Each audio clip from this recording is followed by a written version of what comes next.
মিরপুর ১০ আন্দোলনকারীদের লক্ষ্য করে ধেয়ে আসে পুলিশ, ছাত্রলীগ, যুবলীগ। তাদের ছত্রভঙ্গ করতে গুলি ছোড়ে সেনাবাহিনী। এতে পিছু হটে পুলিশ, ছাত্রলীগ। আন্দোলনকারীদের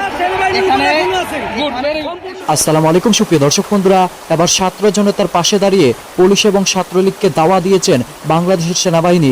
দর্শক বন্ধুরা, এবার দেশের বিভিন্ন জায়গায় এমন কিছু ঘটনা দেখা গিয়েছে এবং সেই সাথে ছাত্রদের পাশে থাকার তারা বার্তা দিয়েছে। দর্শক বন্ধুরা, এমন চিত্র দেখার পর এবার সকলে সেনাবাহিনীকে সাধুবাদ জানাচ্ছে। দর্শক বন্ধুরা, আপনার মাঝে সেই সকল চিত্রগুলো তুলে ধরেছি। আপনারা সেই সকল চিত্রগুলো দেখলে সত্যি অবাক হয়ে যাবেন। তবে কি বাংলাদেশের সেনাবাহিনী এবার বাংলাদেশের সাধারণ মানুষের কথা বুঝতে শুরু করে দিয়েছে? তো দর্শক বন্ধুরা, চলুন আমরা সেই সকল চিত্রগুলো দেখে নেই। মিরপুর ১০ আন্দোলনকারীদের লক্ষ্য করে ধেয়ে আসে পুলিশ, ছাত্রলীগ, যুবলীগ। তাদের ছত্রভঙ্গ করতে গুলি ছোড়ে সেনাবাহিনী। এতে পিছু হটে পুলিশ, ছাত্রলীগ। আন্দোলনকারীদের নিরাপত্তায় সেনাবাহিনীর এই ভূমিকায় আবেগালুপ্ত হয়ে পড়েন শিক্ষার্থী ও অভিভাবকরা। কেউ কেউ সেনা সদস্যদের জড়িয়ে ধরতে চান।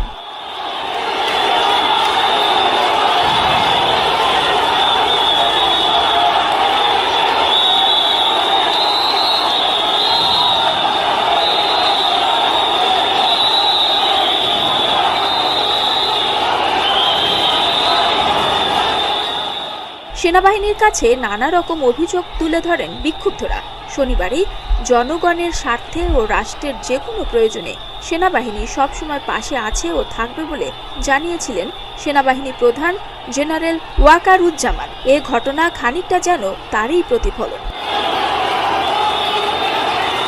তবে কেউ কেউ সেনাবাহিনীর উপর ক্ষোভও প্রকাশ করেন। সেনাবাহিনী আমাদেরকে দমাতে পারছে না দেখে তারা বললো যেতে দাও, এমনিতেই ওরা মার খেয়ে পিছাবে।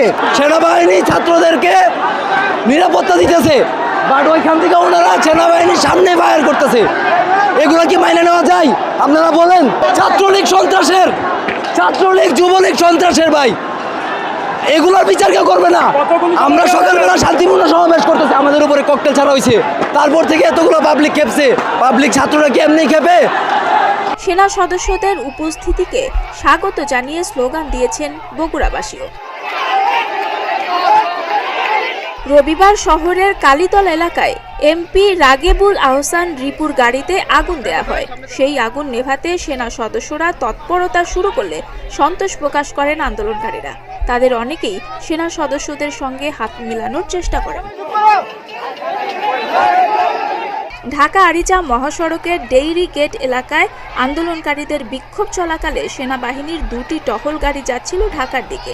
এ সময় সেনাদের উদ্দেশ্যে আন্দোলনকারীরা স্লোগান দেন।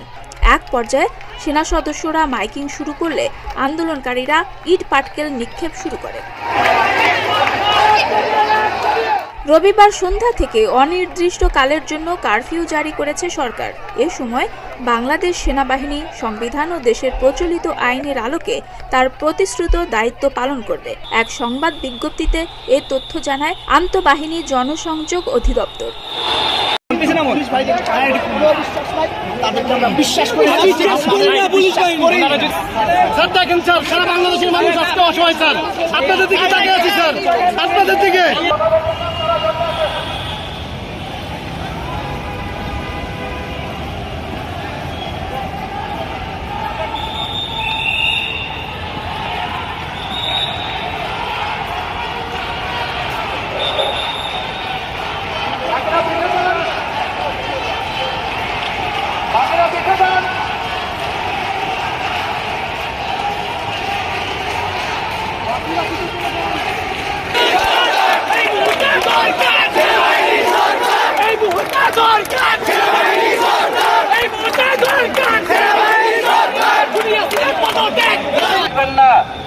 আপনারা সবাই শান্তিপূর্ণভাবে অবস্থান গ্রহণ করুন, কেউ সামনের দিকে আগাবেন না।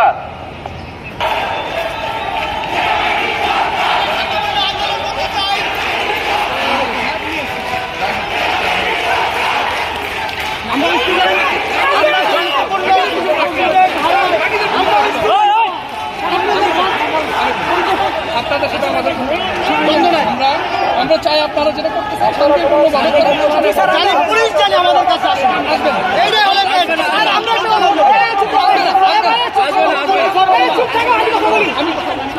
আমরা আছি এখানে, আমাদের কোনো টেনশন নাই আপাতত। আমাদের ছাত্র জানি কোনো একটা একজন কথা বলেন, আমরা এখানে আসছি, আমরা কোনো অরাজকতা করবো না, কোনো ইফতার করবো না, পুরস্কারের কোনো কথা বলবো না। আমরা দেখতেছি আপনারা কথা দেখতেছি অনেকক্ষণ ধরে ওদেরকে বলছি আমরা কোনো অরাজকতা করবো না। পুলিশ যদি আমাদেরকে আক্রমণ করে আমি তা প্রতিহত করবো, কিন্তু পুলিশ যদি আমাদেরকে না আমি কিচ্ছু করবো না।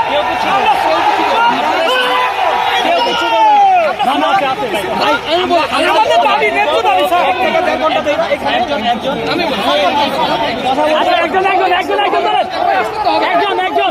একজন কথা বলেন,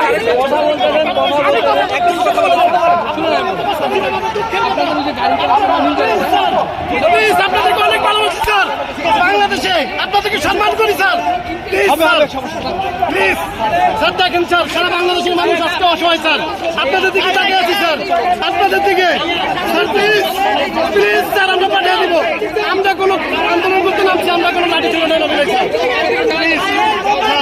আমরা দেখতেছি স্যার।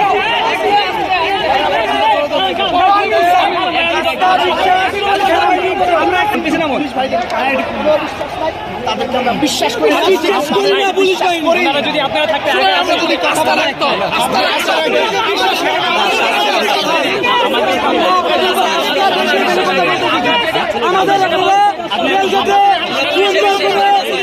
মানে কোন আন্দোলন করার সুযোগ করে দেন, আমরা আন্দোলন করি যান। আমরা অবস্থান নিয়েছি, যেতে পারবো, ঠিক আছে? এইটার ব্যাপারে আমাদের নির্দেশনা আছে।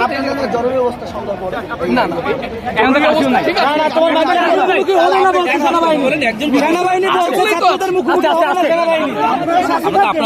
আপনাদের ওই দিক থেকে সম্মানিত কথা বলেন, একজন কথা বলেন, সবাই চলো, সবাই চলো, ওইদিকে চলো। শান্তি সম্পূর্ণ